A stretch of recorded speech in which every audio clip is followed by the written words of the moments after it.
কালতে কারেন্ট গেছে ভিডিও বানাম কি আর কোন ভিডিও বানানি বন্ধ গেছি গা ঢাকা ঢাকা যাইয়া মনে করেন যে বোনের ছেলে শ্বশুর বাড়ির থেকে অনেক কিছু দেশের থেকে পাঠাইছে বস্তা ভরে নিয়ে এলাম আলহামদুলিল্লাহ যে রসুন বাঁচতাছি তাই যে এমন যাওয়া গেছে কারেন্ট আর কোনো ভিডিও করতে পারি না কি অবস্থা কোন গ্রামের মতো ফিল হইতাছে বুঝছেন যখন গ্রামে রসুন লাগাই না পরে তখন কিন্তু এমনি কিন্তু বাসে মানে একাল মনে হইতেছে গ্রামে গেছি গা বুঝছেন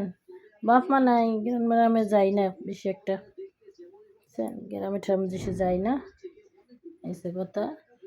শাশুড়ি বাড়ি তো বেশি যায় না যেহেতু হাজবেন্ড বাইরে থাকে জামাই বেড়া না থাকলে যাইয়া কি করবো হাওড়ি বাইত বেড়ার বাইত বেড়ায় নাই আমিও যাই না কারণ আমার বাপ মা নাই এলাকা আমি যাই না আমার ভালো লাগে না আর কি বুঝছেন কথা